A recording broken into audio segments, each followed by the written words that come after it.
Good evening, everyone. I want to thank all of you for coming tonight to honor the one, the great, the Al, my Al. You know, Al lived a very, very grand life. He lived with passion every single day. He was a man of intensity, right? It was all about what we're gonna do in joy, in passion, and in kindness every single day. That became sort of his motto. And as you were walking in, you probably saw on the, whatever you call that thingy, it says, his quote every day was, work hard, party harder. And he truly meant it. He taught that to the kids. He said, you know what? We all have to earn a living in life. We all have to work. We all have to run our businesses. But don't forget what's important in life, which is number one, family. Never forget that. Family comes first, friends, and then live every single day, because that's what you are living for. That's what you're going to work for. That's what you're running your businesses for. Nothing else matters. Don't wait for one day, do it today. And he was a guy who did everything today. Didn't wait, did everything. So I just want to say thanks again to all of you. I'm so honored that you're all here to celebrate him and his life. And we're going to give a massive, grand send-off to the man who lived a very grand life every single day.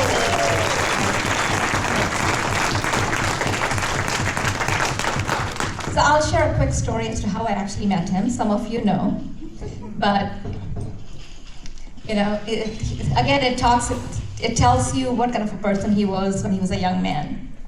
So I was 19, going to Cal State University, Northridge. I was a very good girl. Would go to the library after my classes. I would be studying. I would flop on the carpet, right? And throw all my books around, and I'd be studying. And here comes this young, dashing, handsome man. I was like, wow. But of course, I wasn't gonna show him that I went, wow.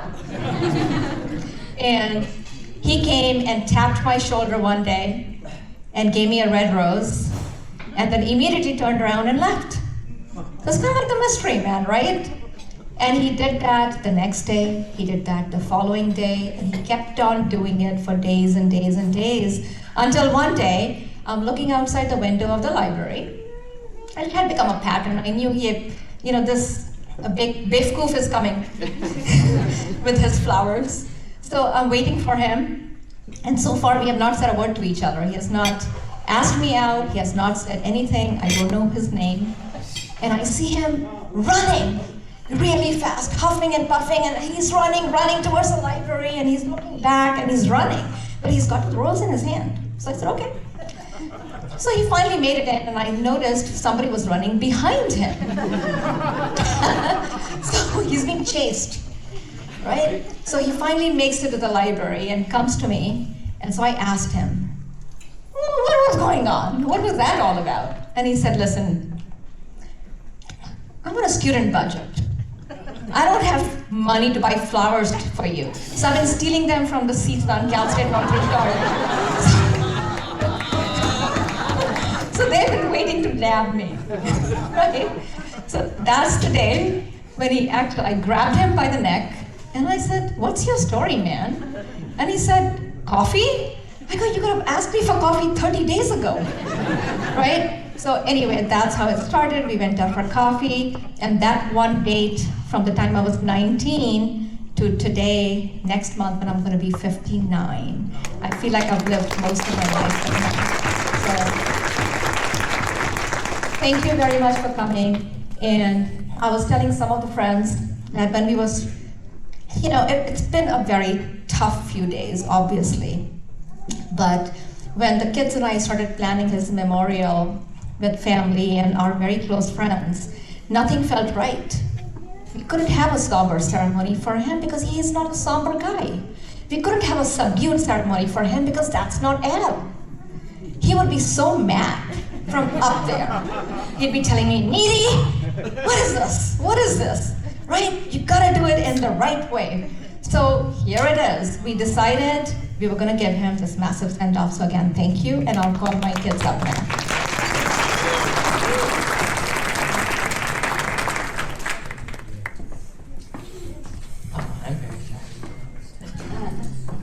Hello everyone. For those who know me and those who don't know me, my name is Nisha. I am Alnoor's daughter.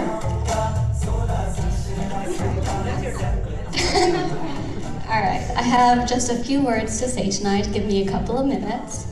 So, first and foremost, I want to thank everyone for coming tonight to honor and celebrate my dad's life. Every single person in this room represents a life that he touched in some way. My dad was the kindest soul I have ever met. He was truly selfless.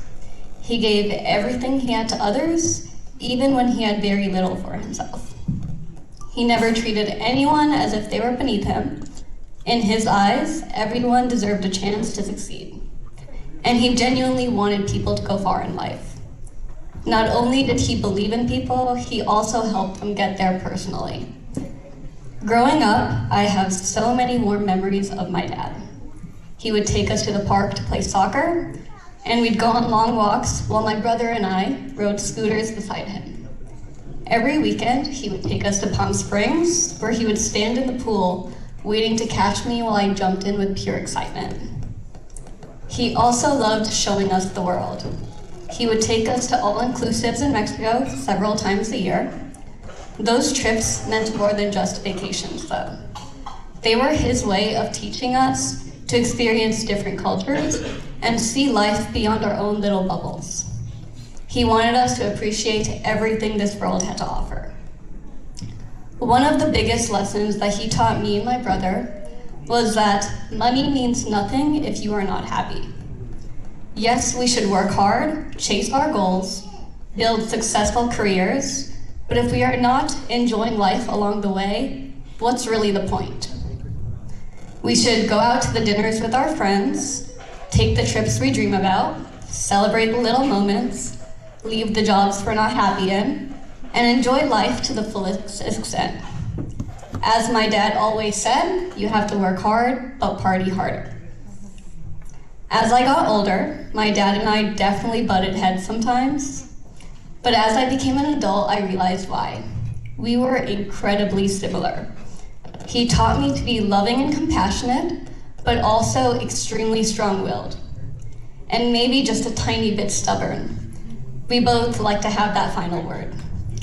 But he always wanted me to be his little princess in his heart, so a little stubbornness as his only daughter was probably inevitable.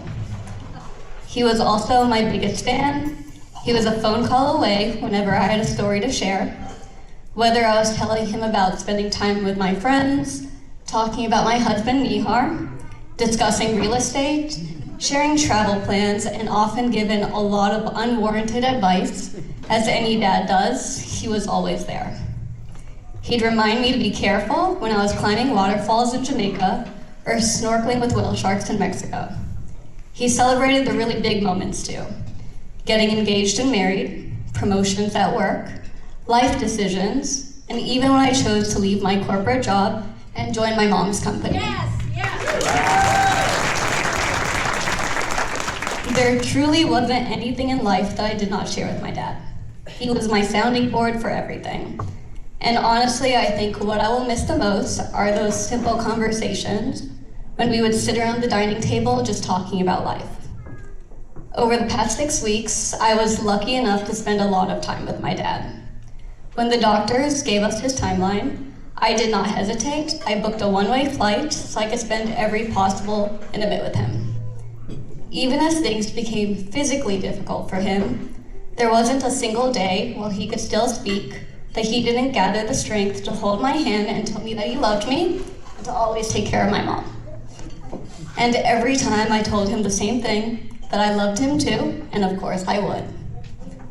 In the final few days, when he could no longer speak, I still found myself talking to him about everything going on in my life. Even though he couldn't respond, I knew he was listening because he would squeeze my hand just a tiny bit tighter. I'm going to miss my dad here with us physically, but I know he will always be there, watching over us, listening and guiding us. And as sad as this moment is, I know one thing for certain, he would not want us to be sad tonight. So instead, let's celebrate him the way that he would want tonight.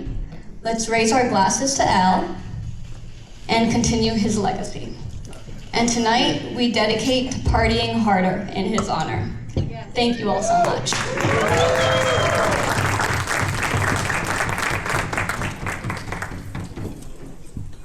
My father didn't need notes. I do.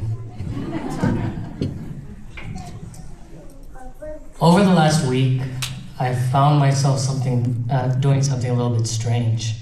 I'm not sure exactly when it started. When I'm driving alone, I move my laptop bag off of the passenger seat in my car, and I invite my dad to sit there, and I talk to him. That is one of the blessings that my dad gave me.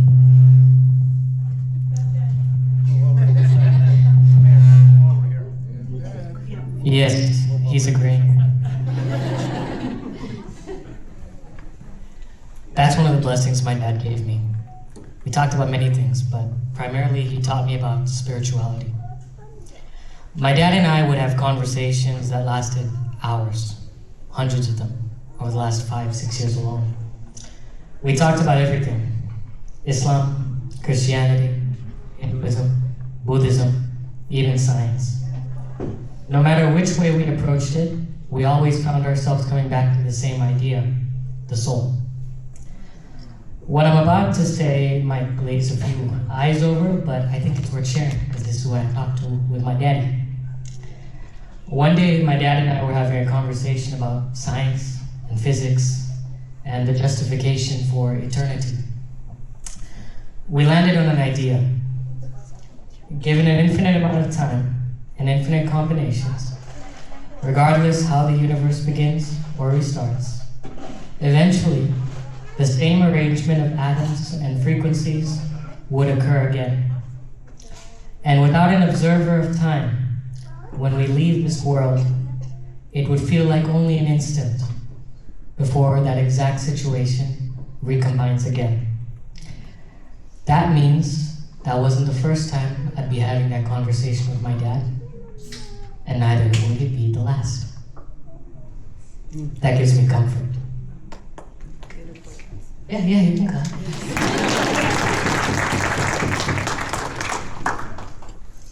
I didn't time this. I think all people are good at their core.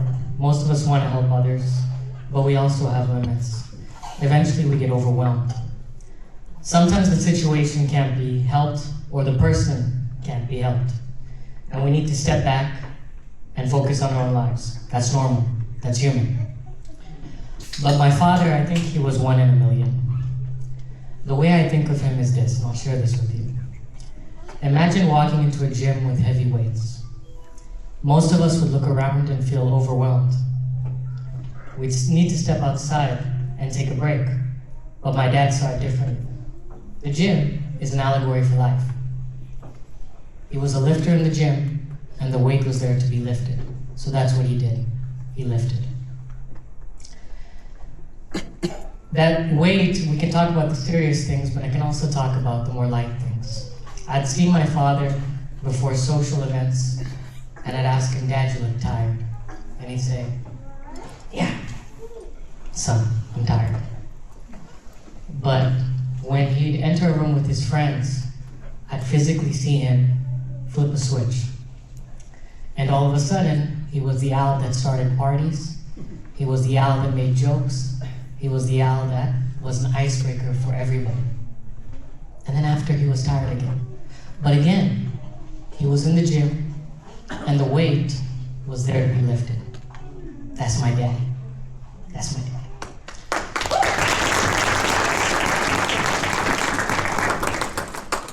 Last portion. For a long time, I had a dream about success, and in that dream, I'd be standing on a stage somewhere for a company we'd built with my buddies, and I'd be able to tell everybody that I achieved that dream because of my dad, and my dad would be in the front row. Eventually, I realized something about that dream.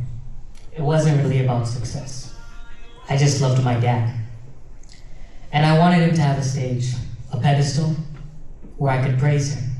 That's all it was. I'll say this. Dad, I love you. I will always love you. And I hope wherever you are, you have finally made contact with the ancient aliens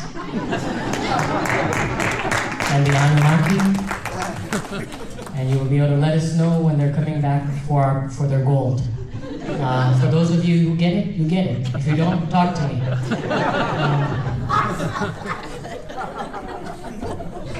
So please, I'm gonna ask again.